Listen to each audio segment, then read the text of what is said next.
This is Joe Pugh for the Boxing Voice. Delighted to be joined here at Be Superhuman by Elle Brooke. How are you? Yeah, I'm good, thank you. How are you?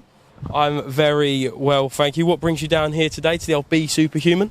The whole crew are here, so I'm supporting them, and I've actually been last week for a few treatments, and it really did help, especially like the ice cooling on my knuckles, because look at these boxers' knuckles. Ooh, and they put this like cold freeze blast, and it helps them repair. Feels really nice. Fantastic. And you mentioned you're here with John Fisher, Tommy Fletcher, Johnny Hedges might be coming down later.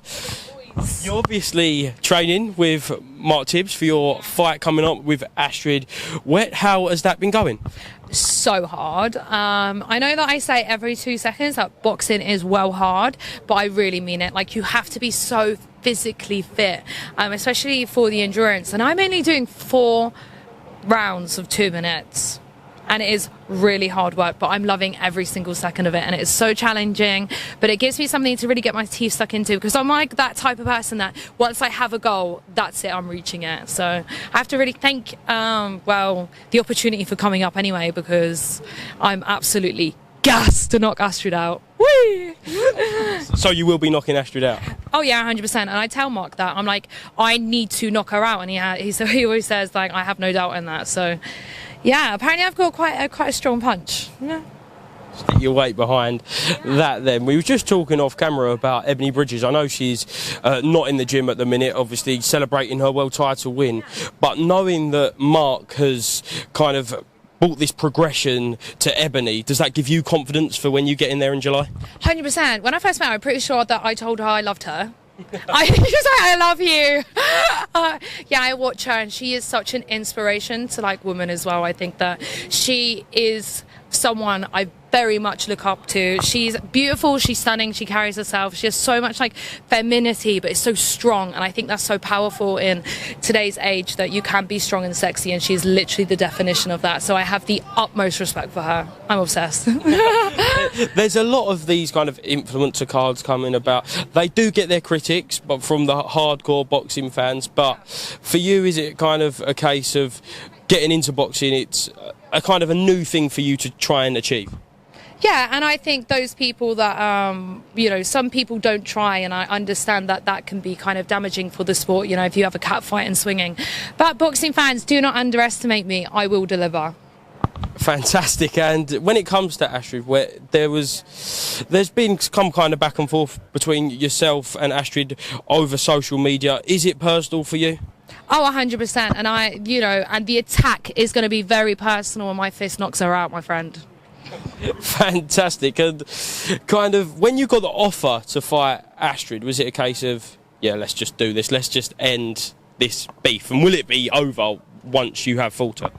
Yeah, 100%. She can say sorry to me for doxing me 1,000,001 times, but that is never ever gonna solve the impact that she had done, because not only did she do a live, she made it so permanent on the internet, and you know, it has a knock-on effect on friends, family, not just me but people around me. So to make it personal back, I'm gonna end your career on that boxing ring floor, my friend.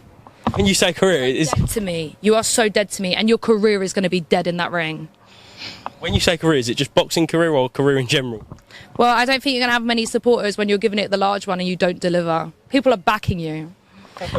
But you're the underdog, and trust me, I have everyone that is watching this fight, do not go for the underdog. Go for the top dog, because I'm going to fucking do her. Brilliant, brilliant. And in the gym, obviously, Tommy's behind me here. Do you get on well with them? Is there a bit of banter back and forth between yourselves? Yeah, do you know what? Being in camp, and I always say this, and I said it in my YouTube video, that it is like, so it feels like we're in year 11, doesn't it? Like, we're literally just running around and we just like take the piss, and it's just funny. And it just, and it's really funny if you see the fight. I'm like here, and then it's like, is it Fisher, and then Hedges, and then Tommy Fletcher. So it's like massive height difference. And I have to run the same speed as them. So I'm like this, yeah, like this. They're like this. Tried. The same. And like, Mark doesn't cut it easy for me. He doesn't see me as like influencer boxing, but I'm going to train so hard. I have, you know, his family name and reputation on my head. So I'm going to do him so proud, and he really sees something in me. So, you know, it's really heartwarming. And the fact that I'm even in camp with the professionals is like, I'm so gassed! Just a couple more, Elle. Jimmy and Mark Tibbs are kind of legends of the British boxing industry. Were you aware of them before you entered camp? And if not, how were they like to be around personally? Yeah, well, I knew, you know, of their legendary status and got in contact with them through Johnny Fisher. So before I met him, I did know of the calibre, you know, of boxing trainer that he is. But he doesn't really, like, I think when he first met me, I don't think he realised how amateur I was. Because he was like, okay, shadow box. And I was just like, what's that?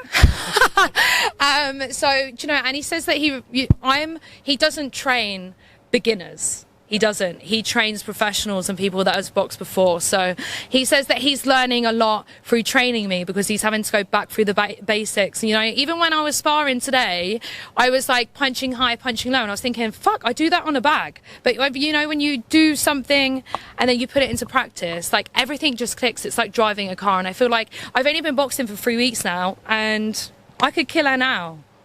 Wow. With her training 8 weeks as well, I'm not even joking. I could stick with my trainer now and I still do her. Fantastic. And finally, Elle, I'm sure our paths will cross within the next few months in the lead up to this fight. But come to my fight. I may be there. Yeah. Would you like me there? Yay! Only if you shout in my name, and if you interview Astrid, then obviously, fuck the cunt. Okay, wow. And so let's have one final message for Astrid Wett, kind of 2 months away from the fight. 2 months, so after I knock her out, sorry, so sorry, your career's dead. LOL. That's a fantastic way to finish. Elle Brooke, thank you very much for speaking to the Boxing Voice. Love you.